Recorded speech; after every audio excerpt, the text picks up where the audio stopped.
ધોરણ 9 હિન્દી ગદ્ય 19 મહાકવિ કાલિદાસ ભાગ 2 લેખક નરપત બારહટ હડવેચા તખલ્લુસ। વિદ્યાર્થી મિત્રો, પહેલા વિડીયોમાં આપણે મહાકવિ કાલિદાસની માહિતી મેળવી। એ ઉપરાંત લેખક નરપત બારહટ વિશે પણ મેં તમને જણાવ્યું। આગળનો પાઠ હવે આપણે આ વિડીયોમાં સમજીશું। अपने पूर्व जीवन में बुद्धू माने जाने वाला कालिदास विक्रमादित्य के दरबारी कवियों में सर्वश्रेष्ठ थे।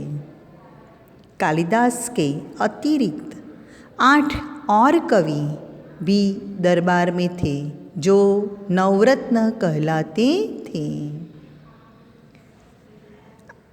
अपने पूर्व जीवन में बुद्धू આપણે જોયું કે કાલિદાસ બાળપણમાં મૂર્ખ હતા, બુદ્ધુ હતા એવું કહેવાય છે। એ જ કાલિદાસ આગળ જતાં મહાકવિ કાલિદાસના નામથી પ્રખ્યાત થાય છે અને વિક્રમાદિત્યના દરબારમાં જે બધા કવિઓ હતા તેમાં તેઓ શ્રેષ્ઠ કવિ હતા। વિક્રમાદિત્યના દરબારમાં કાલિદાસ અને બીજા એવા 8 એટલે 9 કવિ હતા। એને નવરત્ન કહેવામાં આવતા હતા। રત્ન એટલે હીરો, ખબર ને? તો વિક્રમાદિત્યના દરબારના આ કાલિદાસ સાથેના બીજા 8 એટલે 9 કવિઓને નવરત્ન કહીને ઓળખવામાં આવતા હતા। कालिदास के विषय में कहा जाता है कि वे युवावस्था तक निरक्षर थे। એવું કહેવાય છે કે કાલિદાસ યુવાન થયા ને ત્યાં સુધી નિરક્ષર હતા, અજ્ઞાન હતા, ભણ્યા જ નહોતા, તેમને અક્ષર જ્ઞાન જ નહોતું એવું કહેવામાં આવે છે। जिस डाल पर बैठते उसे ही काटते थे। તેઓ જે ડાળ પર બેસતા ને તેને જ કાપતા। એનો અર્થ એવો કે એટલા બધા બુદ્ધુ હતા કે એમને ખબર જ નહોતી પડતી કે હું જે ડાળ કાપી રહ્યો છું એ જ ડાળ કપાઈ જશે અને હું ડાળની સાથે પોતે પણ જમીન પર પડીશ। બોલો, કેટલા બધા બુદ્ધુ હતા।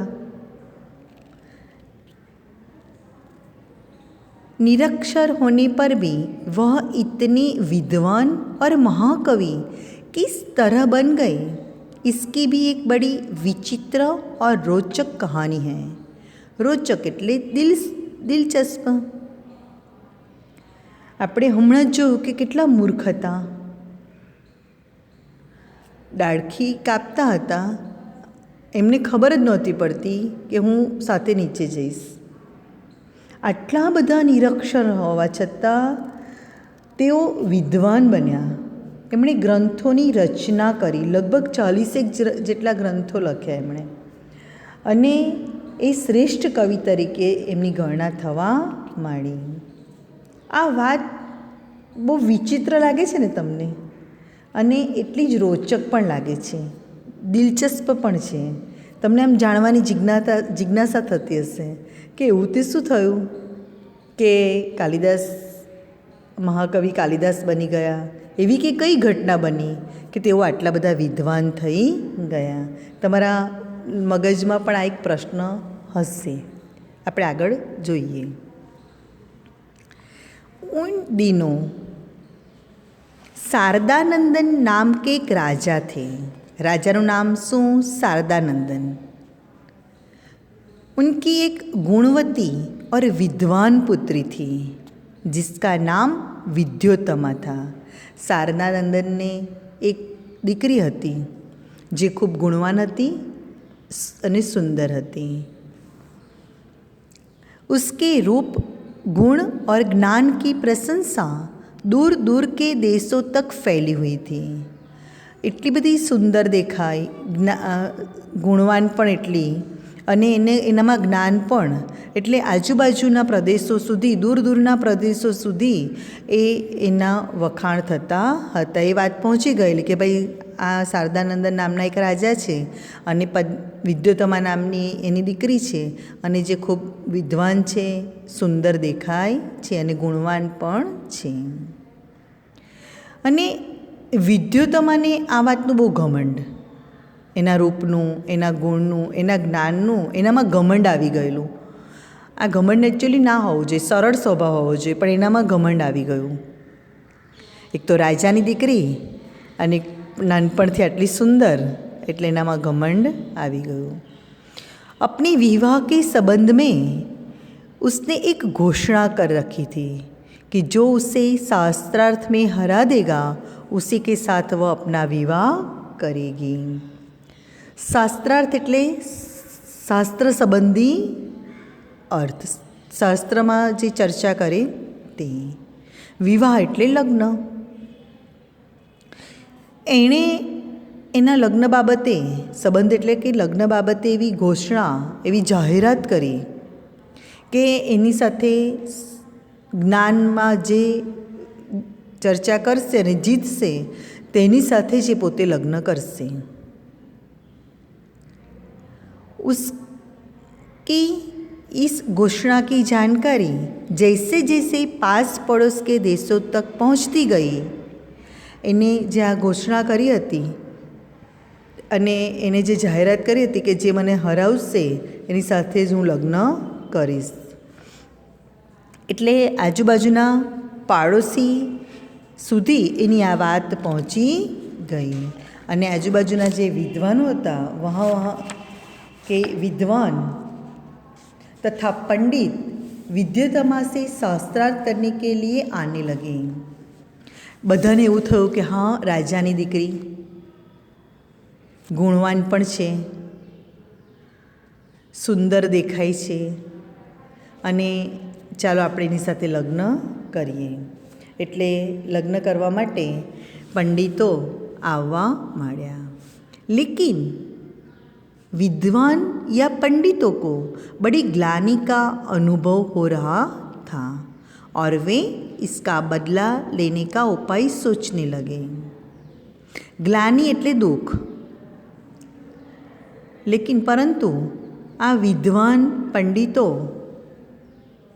વિદ્વાનો અને પંડિતો જે વિદ્યોતમા સાથે શાસ્ત્રાર્થ કરવા આવતા હતા તે વિદ્યોતમાથી જીતી શકતા નહોતા. અને એના લીધે એમને દુઃખ થતું હતું કે હું આટલો મોટો પંડિત, હું આટલો મોટો વિદ્વાન, અને આ એક વિદ્યોતમા, એક છોકરી સામે અમે હારી જઈએ છીએ, એ વાતનું એ લોકોને બધાને દુઃખ હતું. એટલા માટે આ બધા ભેગા થઈને વિદ્યોતમા સાથે બદલો લેવાનો વિચારતા હતા કે એવું કંઈક કરવું જોઈએ, એવો કંઈક પાઠ ભણાવવો જોઈએ કે વિદ્યોતમા સીધી થાય. કારણ કે વિદ્યોતમાને આપણે જો કે ઘમંડ બહુ હતું એટલે અપમાન પણ કરી નાખતી હોય. विद्वानों और पंडितों ने मिलकर तय किया कि विद्योतमा का विवाह किसी मूर्ख से करवा दिया जाए तो इसका घमंड टूट जाएगा और वे अपने अपमान का बदला भी ले सकेंगे. આ બધા વિદ્વાનોએ ભેગા થઈને એવું નક્કી કર્યું કે આપણે એવા કોઈક મૂર્ખ વ્યક્તિ સાથે એને પરણાવી દઈએ. આ બધાને ઈર્ષા થવા માંડી વિદ્યોતમાની, અને ઈર્ષામાં આ બધા ભેગા થઈને કોઈક મૂર્ખ યુવાનને શોધવા માંડ્યા કે મૂર્ખ યુવાનની સાથે જો વિદ્યોતમાના લગ્ન થાય તો આ બધા કહી શકે કે જો અમે આટલા વિદ્વાન હતા એની સાથે તે ના કર્યા, અને મૂર્ખ સાથે તારા લગ્ન થઈ ગયા એટલે જેનામાં જે ઘમંડ હતો એ પણ તૂટી જાય, અને સાથે સાથે વિદ્યોતમા સાથે લોકો બદલો પણ લઈ શકે. અતઃ अब वे ऐसे एक मूर्खी तलाश में रहने लगे. तलाशમાં એટલે શોધવામાં.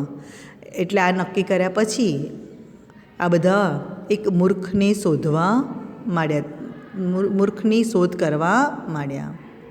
संयोग से, समय से उन्हें एक दिन एक ऐसा ही मूर्ख युवक मिल गया. संयोगથી એક દિવસ આવ્યો કે આ બધા વિદ્વાનોની પંડિતોની મનની ઈચ્છા પૂરી થઈ અને એમને આવો એક મૂર્ખ યુવાન મળી ગયો. આટલું કરતાં કરતાં આટલું સમજતા તમને થોડી સમજ તો પડી જ ગઈ હશે કે આપણે કયા મૂર્ખ યુવાનની વાત કરી રહ્યા છીએ. वह पेड़ की जिस डाल पर बैठा था उसे ही काट रहा था. वो मूर्ख युवान और कोई नहीं, कौन? कालिदास. वो जिस डाल पे बैठा था उसको ही काट रहा था. पंडितों तथा विद्वानों को लगा कि उससे बड़ा मूर्ख और कौन होगा. इतना यानी सोचो, इतना मूर्ख कौन होगा कि जो खुद डाल पे बैठा वो काटेगा.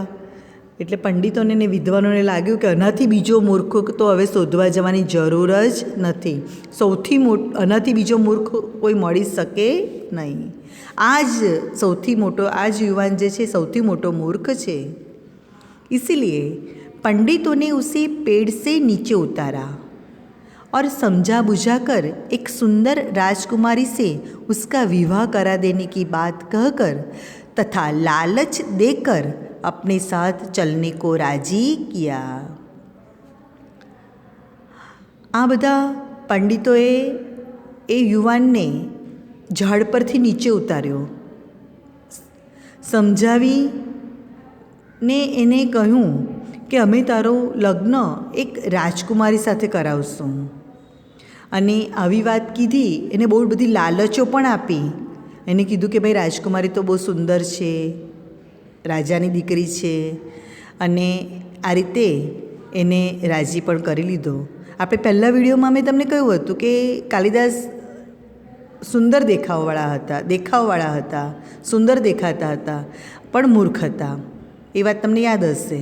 એટલે સુંદર હતા, યુવાન હતા, અને એના કારણે એ વિદ્વાનો એને પોતાની જાળમાં ફસાવે છે આ રીતે કે વિદ્યુતમા સાથે લગ્ન કરાવીશ તારા, અને સાથ ચલને કો રાજી કિયા, એટલે પોતાની સાથે ચાલવા માટે મનાવી લીધો. पंडितों ने उस मूर्ख युवक को यह बात अच्छी तरह समझा दी कि वह वहाँ कुछ नहीं बोलेगा और गूंगा बना रहेगा, नहीं तो उसका विवाह नहीं होगा.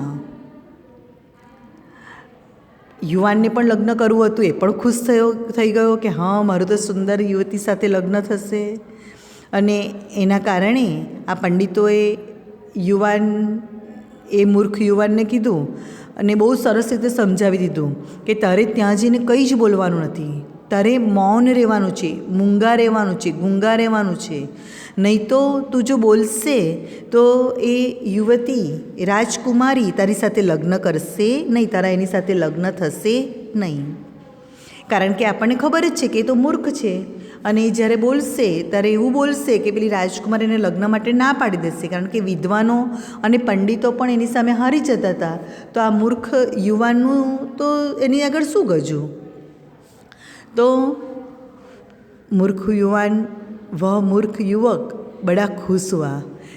એને તો વિવાહની વાત સાંભળીને જ ખુશ થઈ ગયો અને એમની સાથે ચાલી નીકળ્યો.